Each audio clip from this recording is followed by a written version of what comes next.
Hello everyone, my name's Evan, and in this video I'd like to show highlights of some murals painted collaboratively with my friend Kelzo.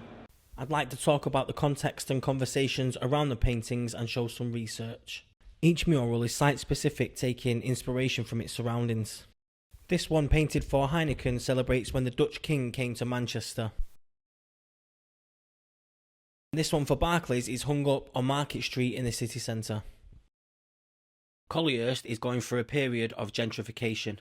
This building is currently used as a skills solutions centre and food bank. 2,000 years ago, Romans quarried sandstone here. The likes of Jimi Hendrix and Sex Pistols played at the Electric Circus Club, and Scarface Al was a notorious 1920s police officer feared by criminals like the Scuttler gangs. This building and its surroundings are due to be demolished soon. The ephemeral nature of the paintings makes the documentation in a way more important than the mural itself.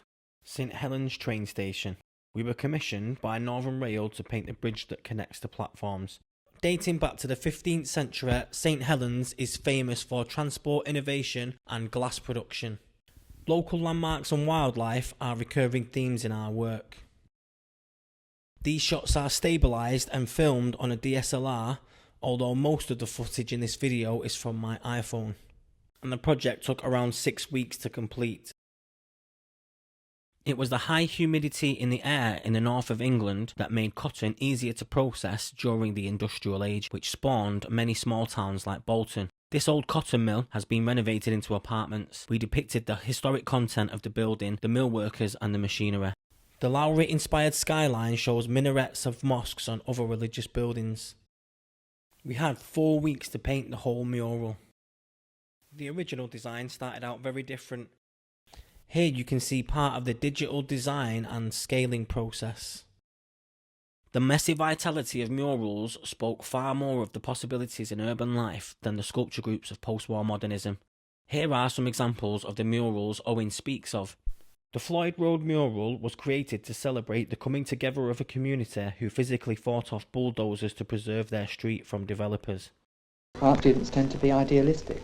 They say things like, whatever happens, we must keep going. We must keep on producing art.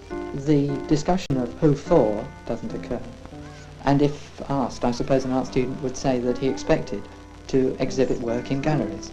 Now I think our attitude is that, having done murals, we are inclined to think that possibly galleries are the wrong place to show. And they're showing to the wrong people. They're seen as possessions and not as communication. As the paint fades, so does the memory of the victory. Despite being there a short time, I discovered lots of current residents weren't familiar with the story. The galleries in London are what I was looking forward to most this year, but they're going to be closed due to COVID. Cable Street in East London was the scene of a brutal battle in 1936 between the immigrant population of predominantly Irish and Jewish people against the police who were protecting Oswald Mosley's fascist black shirt demonstration. Mounted police come to colleagues' help. Batons are drawn and heads broken as the anti-fascist demonstrators resist efforts to disperse them. Sketched onto paper, you can see Binnington's original design from 1979.